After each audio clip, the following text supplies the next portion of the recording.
the French could keep their fleet and their colonies. Hitler had a humiliating surprise in store for the French. He had located the railway carriage in which the German commanders surrendered to the French at the end of the Great War. German engineers were ordered to hack down the walls of the museum in which the carriage was housed and bring it to the exact place it had stood on that famous occasion. There, in the forest of Rotonde, 50 miles northeast of Paris, Hitler awaited the French delegation on June the 21st. When the French, led by General Hunziker, arrived and recognized the carriage, they were aghast. It was Hitler's supreme gesture of revenge. One German diarist later wrote, "The Battle of France is over. It has lasted 26 years." On June the 22nd, General Weygand authorized the acceptance of German terms, and the three French armies, cut off in the east, a total of 400,000 men, surrendered. At 12:35 a.m.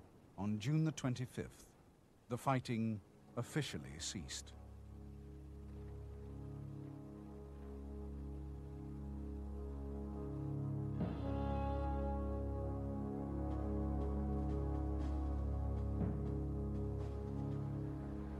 Though Germany had not asked for the handing over of the French fleet, Britain still feared its ships falling into German hands. On the 3rd of July, the Royal Navy attacked the main French squadrons, putting many ships out of action. This raid caused great bitterness and badly soured Anglo-French relations. The German conquest of the West had cost them just over 150,000 casualties, of whom only 27,000 were killed.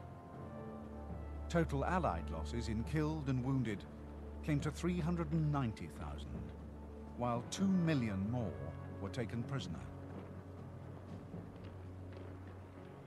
The Luftwaffe lost 1,284 planes and the RAF 931, more than half of which were precious fighters.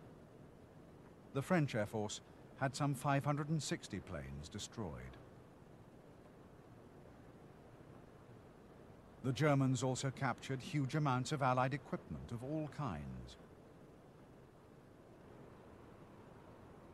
Germany's crushing victory confirmed its position as the supreme power in Western Europe.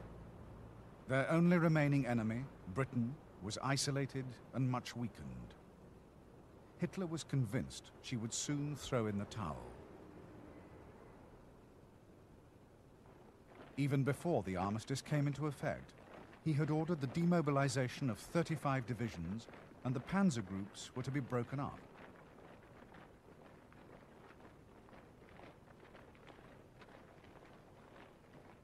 As far as Hitler was concerned, the war in the West was effectively over.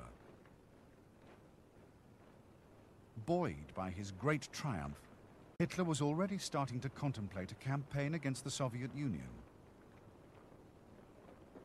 Yet by letting the British Expeditionary Force slip through his fingers at Dunkirk, Hitler ensured that Britain could continue fighting. He was therefore about to lead Germany into a war on two fronts.